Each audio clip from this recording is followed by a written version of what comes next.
Good morning, students. As we are discussing real numbers, so we'll continue with our discussion.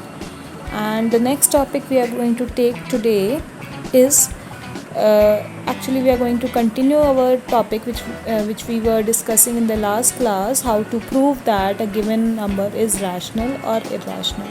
So we have already discussed how to prove that root 2 is irrational, right? So now the second category of question comes जिसमें कि आपका जो number given है that is in the form of two terms. यहाँ पे दो terms हैं and one of these terms is rational and the other is irrational. We can easily see that 5 is rational and root 3 is irrational, and we have to prove that 5 minus root 3 is irrational.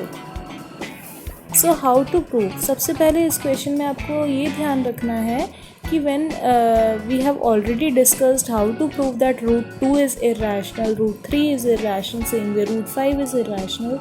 So in this question we will assume that root 3 is irrational. We already know. ठीक है, ये मान के चलेंगे कि root 3 irrational है, ये हमें पता है, पर हमें ये प्रूव करना है कि 5 माइनस रूट 3 भी irrational है. ठीक है, तो इसके लिए what steps actually sometimes when we talk about board exams, most probably the question is like this: show that 5 minus root 3 is irrational given that root 3 is irrational, or show that 5 minus root 3 is irrational if we know that root 3 is irrational, right?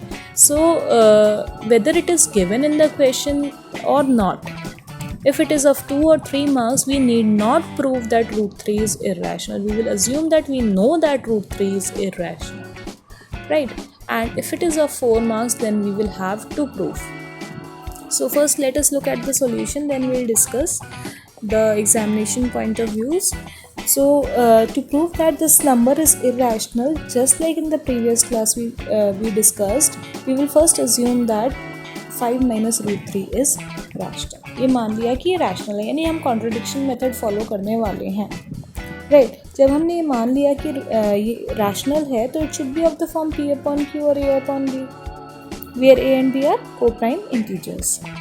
अब क्या करना है हमें ऐसे questions में जिसमें दो terms हैं, एक टर्म रैशनल एक इरैशनल, उसमें हमें इरैशनल वाला जो टर्म है यहाँ पे रूट 3 है, उसको एक तरफ रखना है, बाकी सारे टर्म्स एक तरफ ले जाना है. So root 3 comes to RHS, becomes positive, and a minus b is shifted to LHS, it becomes negative. LCM लेकर root 3 equals to b is the LCM and we get the numerator as 5b minus a. यहाँ पे क्या आ गई हमारी root 3 की value आ गई. Now what are a and b? a और b क्या assume किए थे हमने? Co-prime integers, right? They are integers. When a is an integer, when b is an integer, what is 5b? अगर b integer है तो 5b क्या होगा? क्लोजर प्रॉपर्टी हमने पढ़ी है इंटीजर्स की. 5 is an integer, 5 integer होता है. b भी integer हमने assume किया है, तो 5b उनका प्रोडक्ट भी integer होगा. Integers follow closure property. अच्छा, जब 5b integer है और हमने assume किया a भी integer है, 5b भी integer है, a भी integer है, तो 5b minus a क्या होगा? Integer. That means the numerator is integer and b denominator is also integer. When it is of the form p upon q and both numerator and denominator are integers, what is this 5b minus a upon b? जब integer ऊपर भी है integer नीचे भी है, तो ये पूरा क्या हो गया? Rational number. और ये किसकी वैल्यू आई थी? रूट 3 की. रूट 3 की ये वैल्यू आई और हमने ये प्रूव कर दिया कि क्योंकि a और b रैशनल नंबर्स हैं, सॉरी a और b इंटीजर्स हैं, इसलिए 5b minus a upon b एक रैशनल नंबर बन गया है, जबकि ये वैल्यू है रूट 3 की जो कि इरैशनल नंबर है. तो रूट 3 इरैशनल नंबर की वैल्यू एक रैशनल नंबर नहीं हो सकती. Irrational can never be equal to rational, right? So this brings us to a contradiction and the contradiction has arisen because of a incorrect assumption. हमने assume जो किया था कि ये rational है, हमने इसे p upon q फॉर्म लिया था, वो सब गलत था. Actually this is irrational. So in this way we have to prove that this number is irrational. ठीक है, तो करना क्या है, दो चीज़ें ध्यान रखनी है कि इसमें जो दो टर्म्स हैं उसमें से एक टर्म रैशनल और एक इर्रेशनल है, तो इर्रेशनल वाले को हमें एक तरफ लाना है और बाकी सबको दूसरी तरफ ले जाना है, पहली चीज़। और ये अज्यूम करना है कि हमें पता है कि √3 इर्रेशनल है, तो लास्ट में आ जाएगा इर्रेशनल इक्वल्स टू रैशनल। हमें क्या करना है लास्ट में, देखिए जब ये वैल्यूज़ आ गई, जब हमने √3 को एक साइड ले लिया, हमने इसका LCM ले लिया, ये आ गया, हमें ये प्रूव करना है, ये हमें पता है √3 इर्रेशनल, हमें ये प्रूव करना है कि ये रैशनल है। तो कॉन्ट्रडिक्शन आ जाएगा irrational equals to rational, it is not possible, so it is our assumption was wrong, so it is an irrational number। एक और एग्जाम्पल देखते हैं, √3 इज़ इर्रेशनल, ये हमें प्रूव करना है। इसमें टर्म एक ही है पर उसका एक रैशनल पार्ट है और एक इर्रेशनल पार्ट है, method is same. We will assume that it is rational, where so it is equal to a upon b, where a and b are co-prime integers. We will leave √2 this side and we'll remove 3. So when we'll remove 3 it comes here, a upon 3b बन गया। अब फिर से वही चीज़, ये तो हमें पता है कि इर्रेशनल है, ये प्रूव करो कि ये रैशनल है, रैशनल, राइट। तो a और b दोनों क्या हैं, इंटीजर्स हैं। जब b इंटीजर है तो 3b भी इंटीजर हुआ, जब a भी इंटीजर है और 3b भी इंटीजर है, दोनों इंटीजर्स हैं, न्यूमरेटर डिनोमिनेटर, तो this number is a rational number. When this number is a rational number it can not be equal to an irrational number. This brings us to a contradiction, so we conclude that 3√2 is irrational. So in this way we can prove that the given number is irrational. Next topic is decimal expansions. We have already discussed it in class 9. We'll just revisit, we'll just recall कि rational numbers का decimal expansion कैसा होता है। कैसा होता है rational numbers का decimal expansion? Either terminating और नॉन टर्मिनेटिंग रिपीट। अब क्वेश्चन ये है कि रैशनल नंबर जब P/Q फॉर्म में दिया हुआ है तो उसे एक कैसे पता लगाएंगे कि उसका डेसिमल एक्सपेंशन कैसा होगा। अब एक तरीका तो है कि उसको डिवाइड कर लो। फॉर एग्जांपल 1/2 है, हम उसे डिवाइड कर दें, हम डेसिमल एक्सपेंशन उसका निकाल लें तो 0.5 आ गया, which is terminating. We conclude that 1/2 is rational number. We conclude that 1/2 has a terminating decimal expansion, है ना। एक तरीका रैशनल नंबर्स का एक डेसिमल एक्सपेंशन कैसा होगा ये निकालने का एक तरीका है कि हम उसे डिवाइड कर दें, डेसिमल में निकाल लें, देख लें कैसा डेसिमल एक्सपेंशन आया। क्योंकि 1/2 का 0.5 आया, उसके बाद ख़त्म, रिमाइंडर 0, तो 0.5 ख़त्म हो गया, that means it is terminating, right. But for example we have 1/3, अगर 1/3 लें और उसे डिवाइड करें so we will get 0.3333, right. तो it will not end, it will be 0.3 bar, तो it is non terminating repeating. पर अगर हमें डिवाइड नहीं करना, हमें बिना डिवाइड के पता लगाना है कि ये जो P/Q में हमें P/Q फॉर्म में हमें रैशनल नंबर दिया हुआ है ये टर्मिनेटिंग है, इसका डेसिमल एक्सपेंशन या नॉन टर्मिनेटिंग रिपीटिंग है, then what are we suppose to do, how we are suppose to find it out. Let's see, let's look at this theorem. Let x be a rational number whose decimal expansion terminates. एक rational number है x जिसका हमें पता है कि terminating decimal expansion है।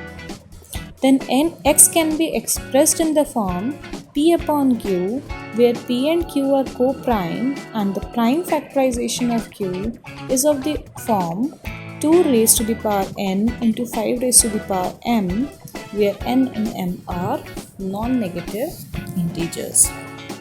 एक rational number है x जिसका टर्मिनेटिंग डेसिमल एक्सपेंशन है, वी नो, पता है, ठीक है। तो x जब P/Q फॉर्म में लिखा जाएगा, ऑब्वियसली x रैशनल नंबर है तो उसका P/Q फॉर्म होगा। और जब P और Q कोप्राइम होंगे, coprime means no common factor other than 1, यानी जब हमने उस रैशनल नंबर को P/Q फॉर्म में लिखा और उसको हमने सिंपलेस्ट फॉर्म में चेंज किया, फॉर एग्जांपल 0.6 हम ले रहे हैं, ठीक है ना, 0.6 हमने लिया और दिख रहा है कि ये टर्मिनेटिंग डेसिमल एक्सपेंशन है, तो it should be a rational number. अब इसको हमने p अपॉन q फॉर्म में चेंज किया तो this comes out to be 6 upon 10. This is p upon q form, but this is not, p and q are here not coprime. 6 और 10 का common factor होता है ना, कट रहे हैं ना 2 से, तो काटो, 3 आ गया और 5 आ गया. Now these are coprime. 3 upon 5 is in the form of p upon q, where p and q are coprime integers. Now let us read further. Then the prime factorization of q is of the form 2 raised to the power n into 5 raised to the power m. So now we have got 3 upon 5. Now q is of the form prime factorization of q. 5 का prime factorisation तो यही आएगा 5 raise to the power 1. साथ में अगर हम 2 लिखना चाहें तो 2 की पावर क्या लगाना पड़ेगा? 2 आया क्या? कितनी बार आया? एक बार भी नहीं आया, 0. लिख सकते हैं ना 2 की पावर 0 इज़ 1. हमने लॉज ऑफ एक्सपोनेंट्स में पढ़ा है 2 raise to the power 0 is 1, तो ये 1 हट जाएगा. ये 1 हट गया जब, तो केवल यही आ गया. So we can write, right. So 2 raise to the power 0 we can write. तो डेसिमल एक्सपेंशन 5 का कैसा हुआ? इस फॉर्म का हुआ, जहाँ पे n और m क्या है? Non negative integers. Non negative integers means जब इंटीजर्स में से नेगेटिव हटा दिया तो इंटीजर्स कौन से बचे? 0 and positive. That means these exponents can be 0 और a positive number.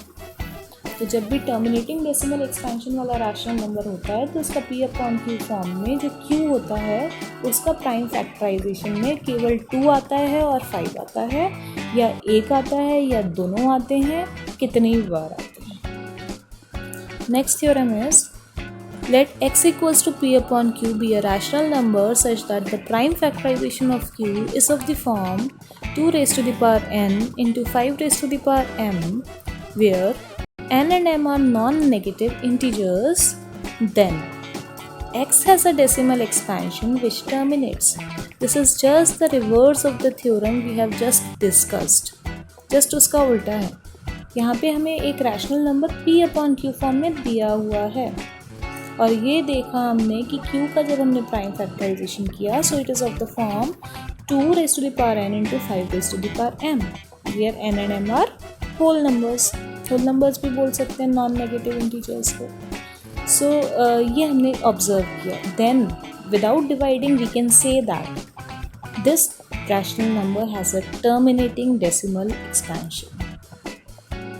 Right. For example we have suppose we have 3 upon 10. तो 10 जो है ये प्राइम फैक्टराइजेशन इसका करेंगे. सबसे पहले हम देखेंगे कि ये फॉर्म इसका जो है p और q कोप्राइम है या नहीं. सिंपलेस्ट फॉर्म है कि नहीं? सिंपलेस्ट है. Then we will perform the prime factorisation of the denominator. So we get 2 raise to the power 1 into 5 raise to the power 1. Match कर रहा है इस फॉर्म से. मैच कर रहा है तो हम बिना डिवाइड के ही कह सकते हैं कि इसका जब हम डेसिमल एक्सपेंशन निकालेंगे तो वो टर्मिनेटिंग होगा. होगा कि नहीं होगा? फाइंड इट आउट, वेरीफाई करिए. क्या आएगा? 0.3. राइट. सो अगर q का डेसिमल q का प्राइम फैक्टराइजेशन में 2 और 5 आ रहे हैं और कुछ नहीं आ रहा है, then it has terminating decimal expansion. That's all for today. Rest we'll discuss in the next class. Have a nice day.